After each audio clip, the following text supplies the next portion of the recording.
الحمد لله رب العالمين والعاقبة للمتقين الصلاة والسلام على من لا نبي بعد آدم بين الماء والطين وعلى آله وأصحابه وأهل بيته أجمعين أما بعد فأعوذ بالله من الشيطان الرجيم بسم الله الرحمن الرحيم إن الله وملائكته يصلون على النبي يا أيها الذين آمنوا صلوا عليه وسلموا تسليما اللهم صل على سيدنا مولانا محمد وعلى علي سيدنا مولانا محمد অজ্ঞতারই অন্ধকারে যখন ছিল এ সৃজন আসলেন তখন লইয়ে কোরআন নূরের নবী মুস্তাফা আল্লাহুম্মা সাল্লি আলা সাইয়্যিদিনা মাওলানা মুহাম্মদ ওয়া আলা আলি সাইয়্যিদিনা মাওলানা মুহাম্মদ লা ইলাহা ইল্লাল্লাহু মুহাম্মাদুর রাসূলুল্লাহ সাল্লাল্লাহু আলাইহি ওয়াসাল্লাম। সম্মানিত হাজিরিন, আল্লাহ পাক রব্বুল আলামিনের শাহানশাহী দরবারে লক্ষ লক্ষ কোটি কোটি শুকরিয়া ও সুজুদ যেই মহান রব্বুল আলামিন আপনাদেরকে আমাকে অত্যন্ত দয়া করে মায়া করে মেহেরবানি করে শুক্রবারই দিন ইয়ামুল জুমার দিন এমন একটি মতবরকপূর্ণ দিনে আমাদেরকে মসজিদের মধ্যে আগে আগে আসার তৌফিক দান করেছেন। শুধু আজকে যে শুক্রবার এমন নয়, আজকে হচ্ছে লাইলাতুন নিসফে মিন শাবান, অর্থাৎ আজকে হচ্ছে শবে বরাতের রাত্রি। আজকের দিনগত যেই রাত সেটা হচ্ছে শবে বরাত, আমরা যেটা বলি প্রচলিত ভাষায়। আর হাদিসের মধ্যে যেটা রয়েছে সেটা হচ্ছে লাইলাতুন নিসফে মিন শাবান। লাইলাতুন শব্দের অর্থ হচ্ছে রাত, নিসফুন শব্দের অর্থ হচ্ছে অর্ধেক, শাবান মানে হচ্ছে শাবান। তাইলে যদি আপনি অনুবাদ করেন লাইলাতুন নিসফে মিন শাবান মানে শাবান মাসের মধ্য রজনী, শাবান মাসের অর্ধেকের রাত্রি। এখন আসেন, তাহলে এই যে কনসেপ্ট, এই যে ধারণা, আল্লাহ পাক রব্বুল আলামিন আমাদেরকে এত দয়া করলেন, মায়া করলেন, আমাদেরকে এমন একটি দিনে ওনার গড় মসজিদের মধ্যে আসার মতো বসার মতো তৌফিক দান করলেন। এজন্যে খুশি মনে কায়ু মনোবাক্যে হৃদয়ের বদ্ধ কপাটকে উদ্ধার করে ইসলামী বলে বলিয়ান হয়ে ঈমানিতে যে তেজিয়ান হয়ে সুচ্চ কণ্ঠে শুকরিয়াতান প্রত্যেকে বলি আলহামদুলিল্লাহ। সম্মানিত হাজিরিন, আজকের বক্তব্যের মেইন বিষয় হবে যে লাইলাতুন নিসফে মিন শাবান। আগেই বিষয়টা ক্লিয়ার করে ফেলি, যেহেতু বক্তব্যের সময় বারবার বলা হবে নিসফে মিন শাবান। যখনই আমি নিসফে মিন শাবান বলবো আপনি বুঝে নিবেন এটা হচ্ছে শবে বরাত। প্রশ্ন হচ্ছে, আজকের আলোচনার মেইন টপিকটা হবে ধারাবাহিকভাবে যে কিছু প্রশ্ন এবং উত্তর। বর্তমান সময় হচ্ছে একটা ফিতনার যুগ। ইন্টারনেট, ইউটিউব, ফেসবুকের কারণে দেখা যায় বর্তমান সময়ে আমরা শবে বরাত থেকে দূরে সরে যাচ্ছি। আজকে যখন আপনি সোশ্যাল মিডিয়া অন করেন তখন আপনি দেখতে পাবেন যে নানান হুজুর নানান কথা বলছেন, শবে বরাত কোরআন হাদিসের কোথায় নাই। তাহলে ভাই শুনেন, আজকে আপনাদের সম্মুখে কথাগুলা ভিডিওর মধ্যেও রেকর্ড হবে, আপনাদেরকে বলবো হাদিসের পৃষ্ঠার হাদিসের নাম্বার সহ যে ওনারা যে বলেন কিতাবের মধ্যে নাই, আছে কিনা এটা আমরা জানবো। ওনাদের প্রশ্নগুলা কি এবং আমাদের উত্তরগুলা কি আমরা এগুলা জানবো। পাশাপাশি আমরা শবে বরাতের ফজিলত। তাহলে প্রথমত যদি আমরা দেখি যে এই সমস্ত মানুষেরা শবে বরাত নিয়ে আপত্তি করেন, ওনাদের 1 নাম্বার প্রশ্ন থাকে যে শবে বরাত এটা কোরআন এবং হাদিসের কোথায়ও নাই। এখন প্রশ্ন হচ্ছে এখানে, আপনারা সবাই বলুন তো, কোরআন এবং হাদিস কি আরবি ভাষায় নাজিল হয়েছে নাকি ফার্সি ভাষায়? অবশ্যই আরবি ভাষায়। তাহলে আপনি যদি আরবি ভাষার মধ্যে ফার্সি শব্দ খুঁজেন তাহলে পাওয়া যাবে? কখনো সম্ভব না। তাহলে এখন শবে বরাত এটা হচ্ছে ফার্সি শব্দ, আর কোরআনের মধ্যে শবে বরাত আছে কিনা আমি একটু পরেই বলছি। এখন আপনি যদি বলেন, আমি আপনাকে বলি আপনি নামাজ পড়েন, আপনি বললেন নামাজ শব্দ কোথায়ও নাই, তাহলে আমি নামাজ পড়ব না, কারণ কোরআন এবং হাদিসের কোথায় আপনি নামাজ শব্দ দেখাতে পারবেন না। নামাজও হচ্ছে ফার্সি শব্দ। তাহলে কোরআনের মধ্যে কি আছে? সলাৎ। সলাৎ শব্দের অর্থ হচ্ছে নামাজ। এখন আসেন রোজা। এখন আপনি যদি গোটা কোরআন এবং হাদিস তালাশ করেন তাহলে আপনি কি রোজা পাবেন? কখনোই পাবেন না। আপনি পাবেন সওম। সওম শব্দের অর্থই হচ্ছে রোজা। ঠিক তেমনি ভাবে শবে বরাত হচ্ছে একটা ফার্সি শব্দ। আপনি যদি গোটা কোরআন এবং হাদিস খুলেন, কোথায় শবে বরাত পাবেন না? পাবেন হাদিসের মধ্যে পাবেন লাইলাতুন নিসফি মিন শাবান, আর কোরআনের মধ্যে পাবেন আল্লাহ পাক রব্বুল আলামিন বলছেন ইন্না আনজালনাহু ফি লাইলাতিন মুবারাকাতিন ইন্না কুন্না মুনজিরিন। ফি লাইলাতিন মুবারাকা, কোরআনের মধ্যে লাইলাতুন মুবারাকা দ্বারা উদ্দেশ্য করা হয়েছে শবে বরাত। তাহলে এখান থেকে আমরা আমাদের কনসেপ্ট, আমাদের বিষয়, আমাদের ধারণা আলাদা করলাম যে কোরআনে আল্লাহ পাক রব্বুল আলামিন শবে বরাত বলছেন ইন্না আনজালনাহু ফি লাইলাতিন মুবারাকাতিন ইন্না কুন্না মুনজিরিন।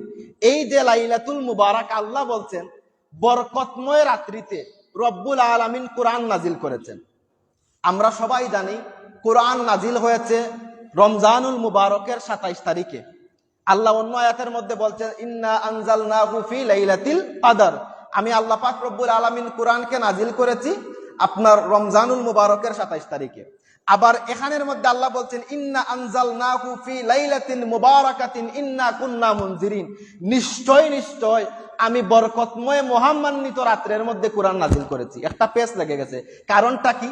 এক আয়াতে আল্লাহ বলছেন কোরআন নাজিল করেছেন 27 তারিখ রমজানের শবে কদরে, আরবার এই আয়াতে আল্লাহ পাক রব্বুল আলামিন বলছেন শবে বরাতের রাত্রিতে। তাহলে এর সমাধান কি?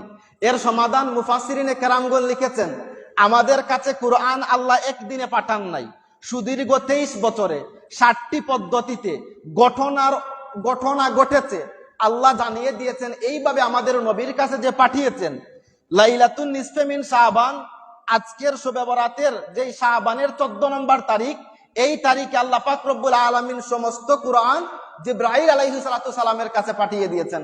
আর জিবরাইল আলাইহিস সালাতু সালামের মাধ্যমে আল্লাহ পাক রব্বুল আলামিন শবে কদরের রাত্রি অর্থাৎ রমজানুল মুবারকের 27শে রমজানের রাত্রিতে আল্লাহ দুনিয়ার জমিনে আমাদের নবীর উপর নাজিল করেছেন। বলেন সুবহানাল্লাহ। এই হচ্ছে দুইটা আয়াতের মধ্যে যে একটা পেজ, এটা আপনাদেরকে ক্লিয়ার করে দিলাম। সম্মানিত হাজিরিন, এই হচ্ছে বিষয়। 2 নম্বর এখন আসেন, হাদিসের দ্বারা আমরা দেখি এখন শবে বরাত আছে কিনা। শুরুতেই আমি একটি হাদিস বলছি, সেটার হচ্ছে ওয়ান উমর ক্বালা রাসূলুল্লাহ সাল্লাল্লাহু আলাইহি ওয়াসাল্লাম খামসুন লায়ালিন লা তুরাদ্দু ফিহিন্না দুআই লাইলাতুল জুমআহ ওয়া আউয়ালু লাইলাতিন মির রাজাবি ওয়া লাইলাতুন নিসফি মিন শাবান ওয়া লাইলাতুল ঈদাইন। আল্লাহ রাসূল সাল্লাল্লাহু আলাইহি ওয়াসাল্লাম এখানের মধ্যে বলছেন যে খামসুন লায়ালিন লা তুরাদ্দু ফিহিন্না দুআ, 5টা রাত এমন রয়েছে, এই 5 রাতে যদি বান্দা আল্লাহর কাছে কোনো কিছু চায়, বান্দা যদি আল্লাহর কাছে দোয়া করে, আল্লাহ পাক রব্বুল আলামিন তাদের দোয়াকে কোনোভাবেই ফিরিয়ে দেন না। 5টা রাত স্পেশাল ভাবে আল্লাহ আমাদের নবীর মাধ্যমে আমাদেরকে দান করেছেন। এই 5টা রাত কি? প্রথম নম্বর হচ্ছে লাইলাতুল জুমআ, জুমআর রাত, অর্থাৎ আজকে হচ্ছে শুক্রবার, বৃহস্পতিবার দিবাগত যেই রাত অর্থাৎ আজকের যেই রাত ছিল, এই রাতে প্রত্যেক সপ্তাহে আল্লাহর নবী বলেছেন বান্দা যদি আল্লাহর কাছে কিছু চায় এই রাতের দোয়া আল্লাহ ফিরিয়ে দেন না। এই হচ্ছে এক। 2 নম্বর ওয়া আউয়ালু লাইলাতিন মির রাজাব, রজবের মাসের প্রথম রাত্রি। ওই যে আমাদের মেরাজ যেই মাসে সংগঠিত হয়েছিল গত মাসে, এখন তো শাবানের 14 তারিখ আজকে, গত মাসের যেই রজবের মাস যখন শুরু হয়েছিল, এই রজবের মাসের প্রথম তারিখে আল্লাহর নবী বলছেন কোন বান্দা যদি আল্লাহর কাছে দোয়া করে এই রাত্রির দোয়া আল্লাহ কখনো খালি হাতে ফিরিয়ে দেন না। এই হচ্ছে 2টা রাত্রি। 3 নম্বর ওয়া লাইলাতুন নিসফি মিন শাবান, ওয়া লাইলাতুন নিসফি মিন শাবান মানে হচ্ছে শাবান মাসের মধ্য রজনী। শাবান মাসের মধ্য রজনী কি? আমি আগেই বলেছি শবে বরাত। হাদিসের মধ্যে আসছে লাইলাতুন নিসফে মিন শাবান, আর ফার্সিতে তাকে বলা হয় শুবে বরাত। তাহলে দেখেন আল্লাহর নবী বলছেন খামসুন লায়ালিন লা তুরাদ্দু ফিহিন্না দুআ, 5 রাতের মধ্যে বান্দা যদি হাত তুলে এই হাতকে আল্লাহ কখনো ফিরিয়ে দেন না। এক, লাইলাতুল জুমআ, জুম্মার রাত। 2 নম্বর ওয়া আউয়ালু লাইলাতিন মির রাজাব, রজবের প্রথম রাত্রি। 3 নম্বর ওয়া লাইলাতুন নিসফে মিন শাবান, শাবান মাসের মধ্য রজনী অর্থাৎ আজকের রাত। আজকের যেই রাত আসবে শুক্রবার পরে, এই রাতে আপনি যদি আল্লাহর কাছে চান, আল্লাহর নবী বলছেন আপনি যা চাইবেন আল্লাহ সব আপনাকে দিয়ে দিবেন, কখনো আল্লাহ আপনার দোয়াকে খালি হাতে ফিরাই দিবেন না। আরো 2টা রাত বাকি রয়েছে। আল্লাহ রাসূল সাল্লাল্লাহু আলাইহি ওয়াসাল্লাম বলেছেন ওয়া লাইলাতুল ঈদাইন, আল্লাহ পাক রব্বুল আলামিন আমাদেরকে 2টা ঈদের দিন দিয়েছেন। ঈদাইন মানে বহু বচন, 2টা। এখন এই যে ঈদের দিন যে আসবে, ঈদের দিনের আগের দিন যেই রাত, এই 2 রাতে যদি বান্দা আল্লাহর কাছে দোয়া করে, তাহলে আল্লাহ পাক রব্বুল আলামিন ওই বান্দার দোয়াকে কখনো খালি হাতে ফিরাই দেন না। এই হচ্ছে 5টা। তাহলে এখন দেখেন, প্রথমত কোরআনের মধ্যে আমরা যখন তেলাওয়াত করলাম ইন্না আনজালনা হু ফি লাইলাতিন মুবারাকাতিন ইন্না কুন্না মুনজিরিন, এখানে আল্লাহ পাক রব্বুল আলামিন শবে বরাতকে লাইলাতুল মুবারাকা বলেছেন। আর হাদিসের মধ্যে আল্লাহ রাসূল সাল্লাল্লাহু আলাইহি ওয়াসাল্লাম শবে বরাতকে লাইলাতুন নিসফে মিন শাবান মানে হচ্ছে শাবান মাসের মধ্য রজনী বলেছেন। আমরা হাদিস থেকে পেলাম 5টা রাত্রি স্পেশাল ভাবে আল্লাহ আমাদেরকে দান করেছেন। এই 5 রাতে বান্দা যা চাইবে আল্লাহ তাকে দিয়ে দিবেন। 5 রাতের মধ্যে অন্যতম রাত হচ্ছে আজকের রাত। আজকে দিবাগত যেই রাত, সেই রাত শবে বরাতের রাত্রি। এই হচ্ছে এক। 2 নম্বর আসেন, আল্লাহ রাসূল সাল্লাল্লাহু আলাইহি ওয়াসাল্লামের হাদিসে যদি আমরা দেখি, রাসূল সাল্লাল্লাহু আলাইহি ওয়াসাল্লামের স্ত্রী আম্মাজান আয়েশা সিদ্দিকা রাদিয়াল্লাহু তাআলা আনহা থেকে বর্ণিত, উনি বলতেন ওয়ান আয়েশাতা আনিন নবী সাল্লাল্লাহু আলাইহি ওয়াসাল্লাম হাল তাদরুনা মা হাযাল লাইল ইয়ানি লাইলাতুন নিসফে মিন শাবান ক্বালাত মা ফিহা ইয়া রাসূলুল্লাহ ফিহা আন ইয়াকতুবা কুল্লু মাউলিদিন মিন বানি আদম ফি হাযিহি সানাহ ওয়া ফিহা তুরফাউ আমালুহুম ওয়া ফিহা তানজিলু আরযাকাহুম ওয়া ফিহা কুল্লু হালিকিম মিন বানি আদম ফি হাযিহি সানাহ। এই যে লম্বা হাদিস, এখানের মধ্যে ভেঙে ভেঙে আমি বলছি। আয়েশা সিদ্দিকা বলছেন যে আল্লাহ রাসূল সাল্লাল্লাহু আলাইহি ওয়াসাল্লাম আমাকে একদিন জিজ্ঞাসা করলেন যে হাল তাদরুনা মা হাযিহিল লাইল, হে আয়েশা সিদ্দিকা, আজকের যেই রাত্রি, এই রাত্রি সম্পর্কে আপনার কি কোনো ধারণা রয়েছে? এই সময় এই রাত্রি সম্পর্কে আপনার কি কোনো ধারণা রয়েছে? এই সময় উনি বলছেন যে ইয়া রাসূলুল্লাহ, ইয়া হাবিবাল্লাহ, আল্লাহ এবং তার রাসূল ভালো জানেন। এই সময় আল্লাহ রাসূল সাল্লাল্লাহু আলাইহি ওয়াসাল্লাম বলছেন ইয়ানি লাইলাতুন নিসফে মিন শাবান, কোন রাত্রি? এই রাত্রি হচ্ছে শাবান মাসের মধ্য রজনী অর্থাৎ শবে বরাতের রাত্রি। এই সময় আল্লাহ রাসূল সাল্লাল্লাহু আলাইহি ওয়াসাল্লাম বলছেন যে এই রাত্রিতে এমন কিছু কিছু বিশেষ কাজ করা হয়, তার মধ্যে একটা উল্লেখযোগ্য কাজ হচ্ছে ফিহা আন ইয়াকতুবা কুল্লু মাউলিদিন মিন বানি আদম ফি হাযিহি সানা। এই যে আজকের রাত্রি, শবে বরাতের রাত্রিতে আল্লাহ পাক রব্বুল আলামিন আগামী শবে বরাত পর্যন্ত যত মানুষ দুনিয়ার জমিনে আসবে প্রত্যেকের লিস্ট আল্লাহ তৈরি করবেন। আজকের রাত্রিতে আল্লাহ পাক রব্বুল আলামিন আগামী বছর শবে বরাত পর্যন্ত যত মানুষ দুনিয়াতে আগমন করবেন সবার লিস্ট আল্লাহ পাক রব্বুল আলামিন তৈরি করবেন। এক। 2 নম্বর বলছেন ওয়া ফিহা কুল্লু হালিকিম মিন বানি আদম ফি হাযিহি সানা। আজকের রাত থেকে শুরু করে আগামী শবে বরাত পর্যন্ত যত মানুষ দুনিয়ার জমিন থেকে ইন্তেকাল করবেন, বিদায় হবেন, মারা যাবেন, আজরাইল আলাইহিস সালাতু সালামের কাছে আজকে সমস্ত মানুষের লিস্ট আল্লাহ প্রদান করবেন। এখন একটা জিনিস দেখেন, আজ আল্লাহ পাক রব্বুল আলামিন দুনিয়ার জমিনে যত সন্তান আগমন হবে, তো যত সন্তান আসবে আল্লাহ পাক রব্বুল আলামিন আজকে রাত্রে তার লিস্ট করবেন। এখন অনেক দেখা যায় বিবাহিত মানুষ যারা দম্পতি রয়েছেন তাদের সন্তান সন্ততি হয় না, দৌড়াদৌড়ি করেন অমুকের কাছে তমুকের কাছে। এমনকি এটাও দেখা যায় যে জাহিলি যুগের মতো মানুষ মাজারের মধ্যে গিয়ে বলেন যে আমাদেরকে সন্তান দান করেন। নাউজুবিল্লাহি মিন যালিক। এখন দেখেন মাজারটা হচ্ছে জিয়ারতের জায়গা, সেখানের মধ্যে আপনি গিয়ে জিয়ারত করবেন, জিয়ারত করার পরে আপনি সেখানে আল্লাহর ওলির উসিলা নিয়ে দোয়া করবেন গিয়ে যদি বলেন বাবা শাহজালাল আমাকে সন্তান দান করেন, শিরিক হবে। সন্তান দানের মালিক শাহজালাল না, সন্তান দানের মালিক রব্বুল আলামিন। আপনি সেখানে গিয়ে বলবেন আপনার মায়ার অলির দরবারের মধ্যে এসেছি, উনার বরকতে রব্বুল আলামিন আমাকে সন্তান দান করেন। এভাবে যদি বলেন ওসিলা নিয়ে জায়েজ হবে। আর আল্লাহ পাক রব্বুল আলামিন যেহেতু নবীর মাধ্যমে আমাদেরকে জানিয়ে দিয়েছেন যে আমি তোমাদেরকে শবে বরাত নামে একটি রাত্র দান করেছি, এই রাত্রিতে আমি আগামী বছর যত সন্তান দুনিয়ার জমিনে আসবে তাদের লিস্ট করি, তাহলে এই রাতে যদি আপনি মসজিদের মধ্যে আসেন আর মসজিদের মধ্যে এসে আপনি যদি আল্লাহর কাছে কান্নাকাটি করেন, রব্বুল আলামিন আমার সন্তান নাই, আপনি আমাকে সন্তান দান করেন।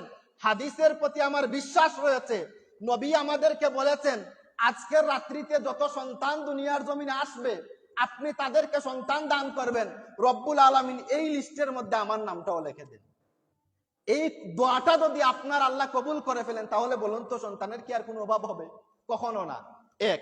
দুই নম্বর, আল্লাহ রাসূল সাল্লাল্লাহু আলাইহি ওয়াসাল্লাম বলছেন ওয়া ফিহা কুল্লু হালিকি মিন বানি আদম ফি হাযিহি সানা, এই রাত্রিতে যত বনি আদম দুনিয়ার জমিন থেকে মারা যাবে সমস্ত বনি আদমের লিস্ট আজরাইল আলাইহিস সালামের কাছে দেওয়া হয়। এখন আমরা তো জানি না কে কোথায় কখন কোন দিন কোন জায়গায় মারা যাব। আপনি যদি এটলিস্ট শবে বরাতের রাত্রিতে মসজিদের মধ্যে এসে আগমন করেন, আর আমরা জানি এই রাত্রিতে সমস্ত মাইয়েতের লিস্ট আজরাইলের কাছে দেওয়া হয়, আপনাকে যদি রব্বুল আলামিন এখানে ইবাদতের মধ্যে দেখেন, মসজিদের মধ্যে ঘরের মধ্যে ঘুমে না, তাহলে যখন আল্লাহ পাক রব্বুল আলামিন আজরাইলের কাছে মৌতের লিস্ট পাঠিয়ে দেবেন, আল্লাহ পাক রব্বুল আলামিনের কাছে ইবাদত গুজারিশ বান্দা হিসাবে আপনার নাম উঠবে। আর আল্লাহর কাছে যদি ইবাদত গুজারিশ বান্দা হিসাবে আপনার নাম উঠে যায়, তাহলে আল্লাহ পাক রব্বুল আলামিন আপনাকে যখন আজরাইলের কাছে আপনার নামটা দিবেন, আপনি মুমিন বান্দা হিসাবে আজরাইলের কাছে নাম চলে যাবে। এই সময় আজরাইল আলাইহিস সালাম মুমিন বান্দার জান যেইভাবে কবজ করা হয় আল্লাহর বান্দার জানগুলো ওইভাবে কবজ করবেন। তাহলে এখন যদি আপনি শবে বরাতের রাত্রিতে ঘরের মধ্যে তালা দিয়া ঘুমো আপনি, তাইলে আল্লাহ পাক রব্বুল আলামিন কি এতই আপনার প্রতি দয়াশীল যে ঘরের মধ্যে গিয়ে আপনাকে দিয়ে দিবেন। যেখানে আল্লাহ পাক রব্বুল আলামিন বলছেন এই রাত্রির মধ্যে মসজিদে আসো, নামাজ পড়ো, ইবাদত করো, তাহলে যদি তোমার নাম ওই ভালো মানুষের খাতার মধ্যে উঠে যায় তাহলে ভালো মানুষ হিসাবে আজরাইলের কাছে আমি হস্তান্তর করব। এই হচ্ছে দুইটা কাজ হয় এই রাত্রিতে, আজকের রাত্রিতে। তিন নাম্বার, আল্লাহ রাসূল সাল্লাল্লাহু আলাইহি ওয়াসাল্লাম বলছেন ওয়া ফিহা তুরফাউ আমালুহুম, আর আজকের রাত্রিতে, আজকে দিনের পরে যেই রাত্রি বারবার আমি মিন করছি না সময়ের অভাবে, শবে বরাতের রাত্রিতে, আজকের রাত্রিতে ফিহা তুরফাউ আমালুহুম, গোটা বছরে আপনি কি আমল করেছেন আল্লাহ পাক রব্বুল আলামিনের কাছে পৌঁছানো হয়। এখানের মধ্যে কি একজন মানুষও পাবো যে আপনি বুকে হাত দিয়ে বলতে পারবেন যে আমার নাম আল্লাহর কাছে নেককারের খাতায়? একজন মানুষও পাওয়া সম্ভব না। আমি যে এখানে বসে বক্তব্য দিয়েছি আর গরম করছি, আমিও বুকে হাত দিয়ে বলতে পারবো না যে আমি নেককার। কারণ নামাজ it's a duty. Every 5 time আমরা যে প্রত্যেক দিন 5 ওয়াক্ত নামাজ পড়ি, এটা আমাদের ডিউটি, দায়িত্ব, কর্তব্য, এজন্য আমরা পড়ছি। কিন্তু কবুলের মালিক হচ্ছেন রব্বুল আলামিন। এখন আপনি যে গোটা একটা বছর সময় পাইলেন, অসংখ্য অগণিত কাজ আপনি করলেন, এই কাজগুলোর মধ্যে আপনার অনেক গুনাহের কাজ থাকবে, কারণ স্বাভাবিক আমরা ফেরেশতা না, আমরা মানুষ। এই সময় যেহেতু রব্বুল আলামিন বলছেন সমস্ত বছরের হিসাব, উম্মতের আমল আল্লাহর কাছে আজকের রাত্রে পৌঁছানো হবে। এই রাত্রে যদি আপনি মসজিদের মধ্যে বসে থাকেন, আজকের রাত্রের লিস্টটা যখন আল্লাহ পাক রব্বুল আলামিনের কাছে হস্তান্তর করা হবে, দেওয়া হবে, আল্লাহ পাক রব্বুল আলামিন যখন দেখবেন আমার বান্দা সারাটা বছর এদিক ওদিক ঘোরাঘুরি করছে, কিন্তু এটলিস্ট আজকের রাত্রিতে তো মসজিদের মধ্যে আসছে, তাহলে আমার বান্দার লিস্টটা আমল যারা করেছে তাদের লিস্টের মধ্যে দিয়ে দাও। আর যদি আল্লাহ আপনার নামটা মকবুল বান্দাদের লিস্টের মধ্যে দিয়ে যান, এইটাই আপনার নাজাতের উসিলা হয়ে যেতে পারে। বলেন সুবহানাল্লাহ। তাহলে কি আজকের রাত্রিতে আপনি বাড়ির মধ্যে বসে থাকবেন নাকি মসজিদের মধ্যে এসে ইবাদত বندگی করবেন? তাহলে দেখেন, এই যে হাদিস আমি আমার মন থেকে বলছি না, আমি সরাসরি হাদিস থেকে বলছি। তাহলে এই গেল 3টা কাজ। 4 নাম্বার, ওয়া ফিহা তানজিলু আরযাকাহুম। আয়েশা সিদ্দিকাকে আল্লাহর নবী বলছেন, আল্লাহর নবী আয়েশা সিদ্দিকা, উনি হচ্ছেন আমাদের আম্মাজান রাসূল সাল্লাল্লাহু আলাইহি ওয়াসাল্লামের স্ত্রী। উনি বলছেন, হে আয়েশা সিদ্দিকা, আপনি কি জানেন লাইলাতুন নিসফে মিন শাবান, অর্থাৎ শবে বরাতের রাত্রিতে আল্লাহ পাক রব্বুল আলামিনের কাছে চতুর্থ কি কাজ? উনি বলছেন, ইয়া রাসূলুল্লাহ, ইয়া হাবিবাল্লাহ, আল্লাহু আ'লামু ওয়া রাসূলুহু, আল্লাহ এবং তার রাসূল বেশি ভালো জানেন। 4 নাম্বার এই কাজ, ওয়াফিহা তারযুকু আরযাকাহুম। আজকের রাত্রিতে আল্লাহ পাক রব্বুল আলামিন একটা লিস্ট করেন, বাজেট তৈরি করেন, আগামী 1 বছর আপনি কত টাকা ইনকাম করবেন, আপনার ব্যবসার মধ্যে কত টাকা লস হবে, আপনার ব্যবসার মধ্যে কত টাকা লাভ হবে, আপনি কিভাবে ঘর তৈরি করবেন, আপনি কোথায় যাবেন, কিভাবে চলবেন, কত টাকার পোশাক পরবেন, কতটুকু দামের ফোন আপনি ইউজ করবেন। আল্লাহ পাক রব্বুল আলামিন আপনার সমস্ত রিজেককে আজকের রাত্রিতে আগামী বছর শবে বরাতের আগ পর্যন্ত লিস্ট করে রাখবেন। এখন আমার প্রশ্ন হচ্ছে, এখানে আমরা যারা গরিব অথবা ধনী যেই হই না কেন, আমরা গরিব যারা রয়েছেন ধনী হতে চাইবেন, কিন্তু ধনী যারা এরা যে গরিব হবেন না এরকম কিন্তু না। আমরা শত দেখেছি যে শেখ সাদির একটা কবিতা রয়েছে যে সকাল বেলার বাদশারে তুই ফকির সন্ধ্যা বেলা, মানে আপনার নদীর এপার বাঙ্গে অপার গড়ে এই যে নদীর খেলা, যে আপনার কাছে আজকে আপনি ধনী মানুষ, কাল যে গরিব হবেন না এটার কোনো গ্যারান্টি নাই। তাহলে যেহেতু রব্বুল আলামিন একটা বছরের রিজেক, আপনার ইনকাম সোর্স, আপনার খাবার দাবারের তালিকা আল্লাহ এই রাত্রিতে যেহেতু রব্বুল আলামিন লিস্ট করবেন, তাহলে এই রাত্রিতে মসজিদের মধ্যে আসবেন, এসে একাকী মুনাজাতের মধ্যে যখন হাত তুলবেন তখন বলবেন, রব্বুল আলামিন আপনি আমাকে সৃষ্টি করেছেন এবং আপনি আমার রিজিক দাতা। দুনিয়ার কোনো মানুষ আমার রিজিক দাতা নয়। দুনিয়ার মানুষের কাছে একবার যদি আপনি হাত পাতেন, দ্বিতীয়বার হাত পাতার পরে আর সে বিরক্ত হয়ে যায়। আর রব্বুল আলামিন বলছেন, বান্দা যতবার আমার কাছে হাত পাতে আমি আল্লাহ তত খুশি হই। আপনি যদি বলেন, রব্বুল আলামিন আজকে তো আপনি রিজেকের বাজেট পেশ করবেন, ওহে মুনিব আজকে আপনার এই গোলামকে একটু ধনী মানুষের খাতার মধ্যে নামটা লিখে দেন। যদি আল্লাহর কবুল হয়ে যায়, যদি আল্লাহর কবুল হয়ে যায়, আপনার ভাগ্য পরিবর্তন হতে 1 সেকেন্ডও সময় লাগবে না। এজন্য বলা হয় শবে বরাত মানেই হচ্ছে কি ভাগ্য পরিবর্তনের রাত্রি। সম্মানিত হাজিরিন, এই হচ্ছে আম্মাজান আয়েশা সিদ্দিকার যে হাদিস। 4টা জিনিস আল্লাহ রাসূল সাল্লাল্লাহু আলাইহি ওয়াসাল্লাম বলেছেন আজকের রাত্রে কি। প্রথমত, আজকের রাত্রিতে যত মানুষ দুনিয়ার জমিনে যত সন্তান আগমন করবে আজকের রাত্রিতে তার লিস্ট করা হয়। যত মানুষ দুনিয়ার জমিন থেকে মারা যাবেন আজকের রাত্রিতে তার লিস্ট করা হয়।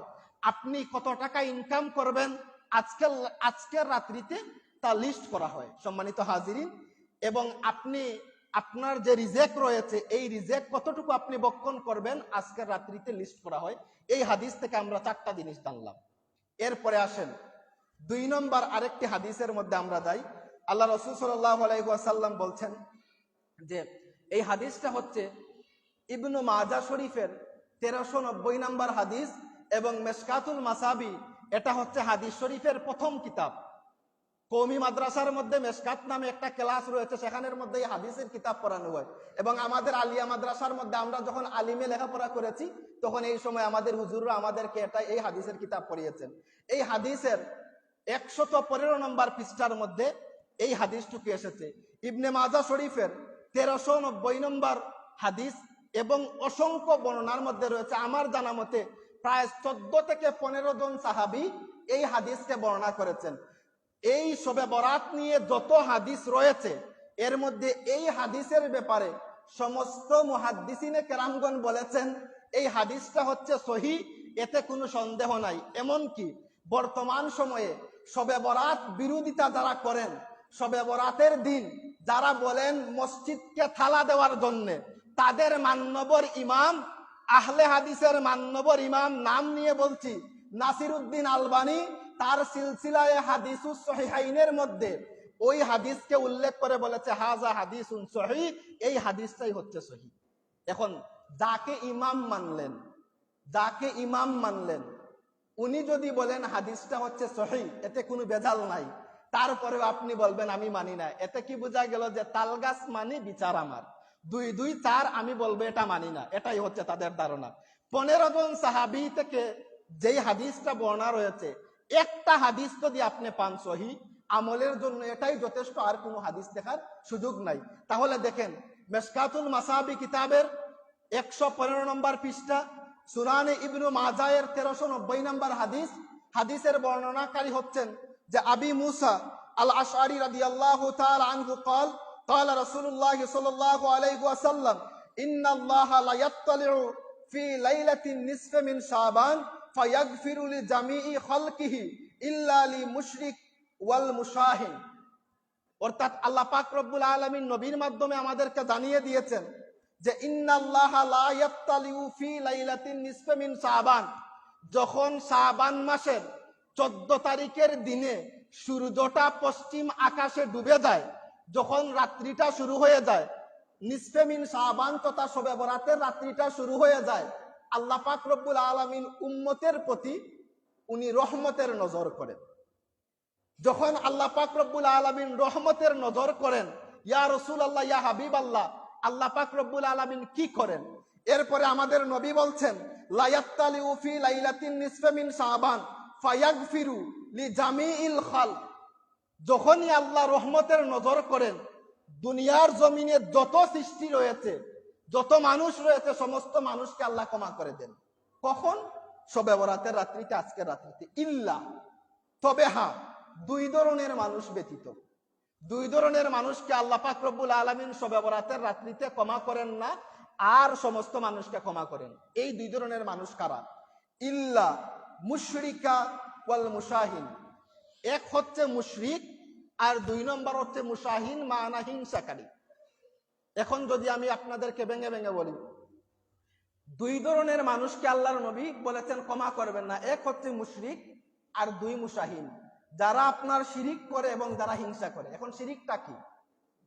শিরিকটা হতে পারে বিভিন্ন ধরনের। ইবাদতের ক্ষেত্রে শিরিক, যেমন যারা আমরা দেখি হিন্দু যারা আছে এরা পূজা করে, এক আল্লাহর ইবাদত বাদ দিয়ে তারা বিভিন্ন দেবদেবীর পূজা করে, এটাই হচ্ছে একটা শিরিক। 2 নম্বর মানুষের পূজা করে। অসংখ্য গণিত পীর সাহেব আমার জানা রয়েছে যারা মুরিদদেরকে ওপেনলি সেজদা নেন। নাউজুবিল্লাহি মিন যালিক।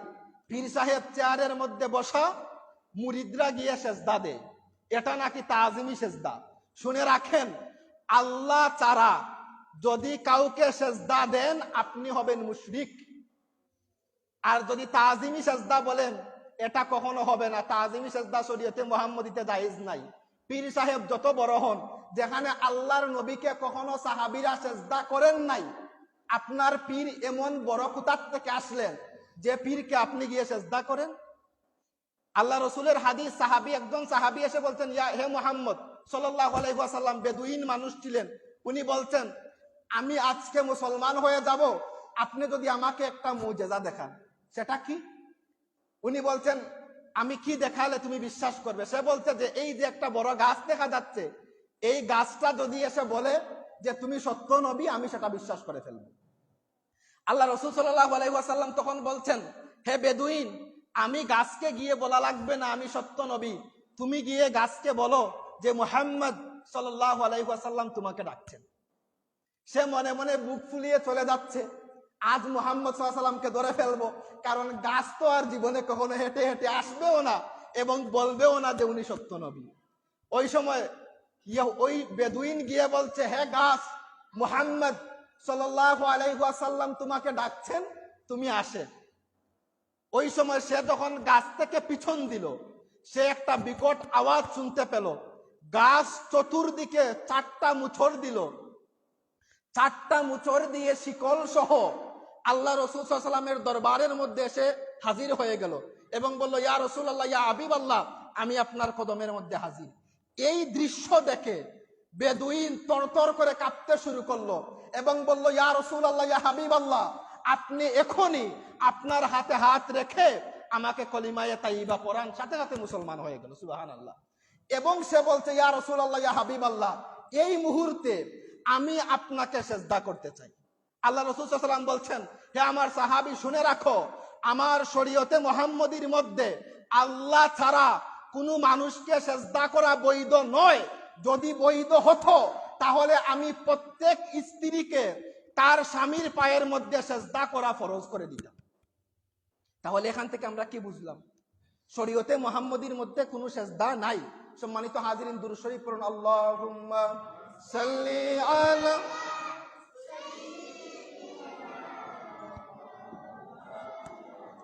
মুহাম্মদ ওয়া আলা আলি সাইয়্যিদিনা মাওলানা মুহাম্মদ।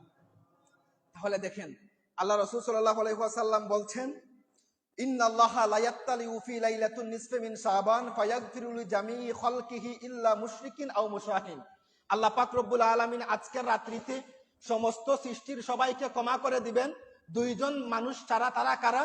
যারা মুশরিক, শিরিক করবে এবং যারা হিংসা করবে। তাহলে শিরিকের ব্যাপারটা আমরা বুঝলাম। আমরা আল্লাহ ছাড়া কারো পূজা করব না, কারো ইবাদত করব না, এমনকি নিজের ইচ্ছার বিরুদ্ধেও আমরা চলে যাব। আমি নামাজের মধ্যে আসতেছি, আমার মন বলছে না এখন নামাজের মধ্যে যাব না, আমি বাজারের মধ্যে চলে যাব। এই যে আপনি যদি আপনার এই ইচ্ছার বিরুদ্ধে, নফসের বিরুদ্ধে যুদ্ধ করে আসেন, তাহলে আপনি উত্তম পর্যায়ের মুমিন। 2 নম্বর, হিংসা কাকে বলে এটা তো আর বোঝানোর কোনো দরকার নাই।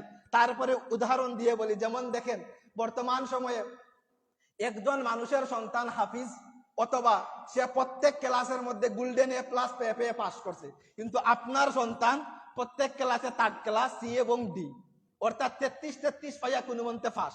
আপনার মনের মধ্যে আসলো, হায় হায় আমার তো জীবন শেষ, আমার পাশের ঘরের আমার ভাইয়ের ছেলে প্রত্যেকটাতে এ গোল্ডেন প্লাস, আর আমার ছেলে প্রত্যেকটাতে 33 পাইয়া ফাঁস। এই যে আপনার মনের মধ্যে একটা হিংসা আসলো, এই হিংসুক যদি আপনি হন, তাহলে আপনার আমল কোনো কাজে আসবে না। আজকের রাত্রিতে আপনি ক্ষমা পাবেন না, এটা বর্জন করতে হবে। হ্যাঁ, আপনি ওই সময় দোয়া করবেন, আল্লাহ রব্বুল আলামিন আমার ভাতিজাকে অথবা আমার ভাইকে, আমার ভাগনাকে এ প্লাস পাওয়ার মতো তৌফিক দান করেছেন, আল্লাহ তাকে বড় করেন, পাশাপাশি আমার সন্তানকে এ প্লাস পাওয়ার মতো তৌফিক দান করেন। যদি এই ধারণা যদি থাকে, তাহলে বুঝবেন আপনি মুমিন। 2 নম্বর, আরেকটি উদাহরণ, পাশের বাড়ি, পাশের ঘর 3 তলা বিল্ডিং, আমার ঘর এখনো সোনের তৈরি, অর্থাৎ মাটির তৈরি। এই যদি আপনার হিংসা হয়, সে 10 তলা বাড়ি করে ফেলছে, আমি কেন এখন 1 তলা করতে পারলাম না, এই যদি হিংসা হয়, আজকের রাত্রিতে আপনি যা ইবাদত করবেন, নবী বলছেন আপনার ইবাদতে কোনো কাজে আসবে না। এজন্য যেহেতু আল্লাহ পাক রব্বুল আলামিন আমাদেরকে নবীর মাধ্যমে জানিয়ে দিয়েছেন, ইয়া রাসূলুল্লাহ, ইয়া হাবিবাল্লাহ, আপনার উম্মতদেরকে বলে দিন, ইন্নাল্লাহা লা ইয়াত্তালিউ ফি লাইলাতিন নিসফি মিন শাবান ফায়াগফিরু লিজামিই খালকিহি ইল্লা লিমুশরিকিন আও মুশাহিন। ইয়া রাসূলুল্লাহ, আজকের শাবানের নিসফে মিন শাবানে আমি উম্মতের প্রতি নজর করব, আর 2 ধরনের মানুষ ব্যতীত সবাইকে আমি ক্ষমা করে দিব। 1 হচ্ছে মুশরিক, 2 হচ্ছে হিংসুক। আল্লাহ পাক রব্বুল আলামিন এই 2 শ্রেণীর মানুষ থেকে আমাদেরকে যেন হেফাজত করেন। সবাই বলুন আমিন। সম্মানিত হাজিরিন, সময় শেষ হয়ে যাচ্ছে, সর্বশেষ একটা হাদিস বলবো, আর কিছু আমলের কথা রয়েছে, না হয় যখন মাগরিব বা এশার পরে যদি আলোচনার সুযোগ হয়, তাহলে এই রাতের কিছু স্পেশাল আমল রয়েছে, সেগুলা বলবো। আর একটা আমি বলে শেষ করছি, যে আজকের রাত্রিতে বিশেষ করে যে ইবাদত আমরা করি, যেই ফজিলতের আরো 1-2টা হাদিস রয়েছে, এশার পরে যদি আলোচনার সুযোগ হয় আপনাদেরকে বলবো। আর আমি সামনের দিকে এগোচ্ছি না, কিছু আমলের কিছু বিষয় বলি, যেটা হচ্ছে আজকের রাত্রিতে আপনি কি আমল করবেন। বিভিন্ন বইয়ের মধ্যে লেখা দেখবেন, আজকের রাত্রিতে আপনি শবে বরাতের 12 রাকাত, 15 রাকাত, 20 রাকাত নামাজ। আসলে শবে বরাতের নামাজ বলতে কোরআন হাদিসের কোথাও নাই। ছোট ছোট বইয়ের মধ্যে যেগুলা দেখেন শবে বরাতের নামাজ 12 রাকাত, এগুলা কি আমি একটু যদি বলি আপনারা বুঝবেন। কোন একজন বুজুর্গ মানুষ শবে বরাতের রাত্রিতে উনি নামাজ পড়েছেন 12 রাকাত। 12 রাকাত নামাজ পড়ে আল্লাহর দরবারে দোয়া করেছেন, উনার দোয়া কবুল হয়ে গিয়েছে। উনি বইয়ের মধ্যে লেখছেন যে শবে বরাতের রাত্রিতে আমি 12 রাকাত নামাজ পড়েছি, 12 রাকাত নামাজ পড়ে দোয়া করেছি, আল্লাহ আমার হাজত পূরণ করে দিয়েছেন। এটা হচ্ছে উনার পার্সোনাল ম্যাটার, উনার ব্যক্তিগত আমল। এখন আমি, আমার পেটের মধ্যে ব্যথা, আমি কুলহু আল্লাহ পরে ফু দিলাম, আমার পেট ব্যথা কমে গেল, এজন্য যে দুনিয়ার সমস্ত মানুষ কুলহু আল্লাহ পরে ফু দিতেই হবে এরকম কিন্তু না, এটা হচ্ছে আমার ব্যক্তিগত আমল।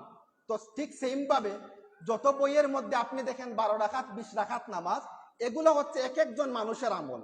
কোনো ব্যক্তির আমলকে আমরা ফলো করি না, ইট ডাজন্ট ম্যাটার। কোনো ব্যক্তি, কোনো পার্সন কি ইবাদত কি আমল করবেন। উই আর ফলো প্রফেট সাল্লাল্লাহু আলাইহি ওয়াসাল্লাম, আমরা সব সময় ফলো করি রাসূল সাল্লাল্লাহু আলাইহি ওয়াসাল্লাম। আল্লাহর নবী কি আমল করেছেন, আল্লাহর নবী যে আমল করেছেন ওইটাই আমরা ফলো করি। তাহলে হাদিসের মধ্যে আপনি কোথাও শবে বরাতের নামাজ পাবেন না। তাহলে আপনি কি করবেন? এই রাত্রিতে আপনি কি করবেন? এই রাত্রিতে আপনি নফল ইবাদত করবেন, যত পারেন নফল ইবাদত করবেন। গত জুমায়ও আমি বলেছি আল্লাহর নবী সবে এই নিসফে মিন শাবানে অর্থাৎ শাবান মাসে বেশি কোরআনের তেলাওয়াত করতেন। আপনি সারা রাত কোরআনের তেলাওয়াত করেন, নফল ইবাদতই করেন এবং তাহাজ্জুদের নামাজ পড়েন, যেটা বেশি ইম্পর্টেন্ট, গুরুত্বপূর্ণ। আল্লাহর নবীর ক্ষেত্রে এটা ছিল ফরজ, তাহাজ্জুদ ছিল ফরজ, আর আমাদের ক্ষেত্রে এটা হচ্ছে নফল। তাহাজ্জুদের নামাজ পড়ব, কোরআনের তেলাওয়াত করব, আর যদি সম্ভব হয় সালাতুত তাসবিহের নামাজ পড়বেন। সালাতুত তাসবিহ নামাজটা কি একটু লম্বা, এমন কিছু কঠিনও না, যদি পারেন সবাই পড়তে পারবেন। একটু আমি বলে দেই, তারপরে যারা শিখতে পারলেন শিখলেন, আর যারা পারেন না আমার সাথে যোগাযোগ করবেন, আমি বলে দিব কিভাবে। প্রথমত হচ্ছে এখানে একটা জিনিস তাসবিহ, বাড়িতে যারা রয়েছেন আপনারা গিয়ে বলবেন যে এই নামাজটা পড়ার জন্য, সালাতুত তাসবিহের নামাজ। এটা হাদিসের মধ্যে মেশকাতে হাদিস এসেছে, আল্লাহর নবী উনার চাচা আব্বাস রাদিয়াল্লাহু তাআলা আনহুকে বলেছেন, হে আমার চাচা, আপনাকে আমি একটি আমল শিখিয়ে দেব যেটা খুব উত্তম, আপনি যদি জীবনে একবার করে ফেলেন তাহলে আপনার জীবনের সমস্ত গুনাহকে আল্লাহ ক্ষমা করে দিবেন। বলেন সুবহানাল্লাহ। খুব দামি একটা নামাজ। আল্লাহর নবী বলছেন, হে আমার চাচা, আপনি যদি পারেন প্রত্যেক দিন এই নামাজ পড়েন, যদি না পারেন তাহলে প্রত্যেক সপ্তাহে একবার পড়েন, যদি না পারেন প্রত্যেক মাসে একবার পড়েন, যদি না পারেন প্রত্যেক বছরে একবার পড়েন, আর যদি না সম্ভব হয় জীবনে হলেও একবার পড়েন। তাহলে আমরা যারা পড়ি নাই আমাদের উচিত হলো জীবনে হলেও একবার পড়া। কি সেই নামাজ? 4 রাকাতের নামাজ। বিভিন্ন বর্ণনা রয়েছে, আমরা হানাফিরা যেইভাবে পড়ি আমি সেইভাবে বলছি যে কিভাবে আপনি পড়বেন। প্রথমত আপনি এখানের মধ্যে একটা তাসবিহ রয়েছে, সুবহানাল্লাহি ওয়ালহামদুলিল্লাহি লা ইলাহা ইল্লাল্লাহু আল্লাহু আকবার। এটা তো আমরা সবাই পারি, যারা পারেন না আমাকে বলবেন, লিখে দিব, সুবহানাল্লাহি ওয়ালহামদুলিল্লাহি লা ইলাহা ইল্লাল্লাহু আল্লাহু আকবার। এই যে তাসবিহ, এই তাসবিহটা আপনি 4 রাকাতে 300 বার করবেন, অর্থাৎ প্রত্যেক রাকাতে 75 বার, প্রত্যেক রাকাতে 75 বার করে আপনি 300 বার করবেন এই তাসবিহ। কিভাবে আমি বলে দিচ্ছি প্র্যাকটিক্যালি। প্রথমত আপনি আল্লাহু আকবার বলে হাত বাঁধলেন, হাত বাঁধার পরে আপনি পড়বেন সুবহানাল্লাহি ওয়ালহামদুলিল্লাহি লা ইলাহা ইল্লাল্লাহু আল্লাহু আকবার 15 বার। এই হলো শেষ। তখন আপনি সানা পড়লেন, ফাতিহা পড়লেন, আলহামদুলিল্লাহ পড়ার পরে যে কোনো একটা সূরা পড়লেন, যেইভাবে আপনি স্বাভাবিক নামাজ পড়েন। সূরা শেষে আপনি 10 বার পড়লেন সুবহানাল্লাহি ওয়ালহামদুলিল্লাহি লা ইলাহা ইল্লাল্লাহু আল্লাহু আকবার। আপনি গেলেন রুকুর মধ্যে, রুকুর মধ্যে যাওয়ার পরে রুকুর তাসবিহ পড়লেন সুবহানা রাব্বিয়াল আযীম। রুকুর তাসবিহ 3 বার পড়ার পরে রুকু অবস্থায় আপনি 10 বার পড়লেন সুবহানাল্লাহি ওয়ালহামদুলিল্লাহি লা ইলাহা ইল্লাল্লাহু আল্লাহু আকবার। রুকু থেকে আপনি সোজা হয়ে দাঁড়ালেন, দাঁড়ানোর পরে হাত ছেড়ে, হাত বাঁধা যাবে না, হাত ছাড়া অবস্থায় আপনি 10 বার পড়বেন সুবহানাল্লাহি ওয়ালহামদুলিল্লাহি লা ইলাহা ইল্লাল্লাহু আল্লাহু আকবার। চলে গেলেন সেজদায়, সেজদায় যাওয়ার পরে আপনি পড়বেন সুবহানা রাব্বিয়াল আলা 3 বার, সেজদার তাসবিহ। সেজদার তাসবিহ পড়ার পরে আপনি আবার পড়বেন 10 বার সুবহানাল্লাহি ওয়ালহামদুলিল্লাহি লা ইলাহা ইল্লাল্লাহু আল্লাহু আকবার।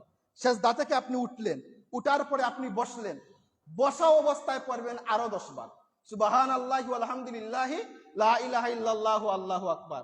আবার সেজদার মধ্যে গেলেন, সেজদার তাসবিহ আবার পড়বেন, সেজদার তাসবিহ পড়ার পরে আবার পড়বেন 10 বার সুবহানাল্লাহি ওয়ালহামদুলিল্লাহি লা ইলাহা ইল্লাল্লাহু আল্লাহু আকবার। যখন আপনি তারপরে আবার তাশাহুদের মধ্যে বসে সালাম ফিরিয়ে দিবেন। এই হলো আপনার 75 বার। এইভাবে আপনি 4 রাকাত নামাজ পড়বেন। আর আল্লাহর নবী বলছেন যে আপনার যদি সম্ভব হয় প্রত্যেক দিন পড়েন, যদি সম্ভব না হয় প্রত্যেক সপ্তাহে পড়েন, আর যদি সম্ভব না হয় প্রত্যেক মাসে পড়েন, যদি সম্ভব না হয় প্রত্যেক বছরে পড়েন, আর যদি সম্ভব না হয় জীবনে হলেও একবার পড়েন। আর যদি পড়েন ফায়দা কি হবে? আল্লাহর নবী বলছেন আপনার পিছনের জিন্দেগির সমস্ত গুনাহ আল্লাহ ক্ষমা করে দিবেন। বলেন সুবহানাল্লাহ। আল্লাহ পাক রব্বুল আলামিন এই মোতাবরক রাত্রিতে আমাদেরকে যেন এই আমলটা করার তৌফিক দান করেন। আর যা আলোচনা রয়েছে ইনশাআল্লাহ এশার পরে বা যেই সময় হয় আপনাদেরকে বলে দিব। আল্লাহ পাক রব্বুল আলামিন যেন এইগুলো আমাদেরকে করার তৌফিক দান করেন। সবাই বলুন আমিন। ওয়া আখির দাওয়ানা আনিল হামদুলিল্লাহি রাব্বিল আলামিন। দুরূদ শরীফ পড়ুন। আল্লাহুম্মা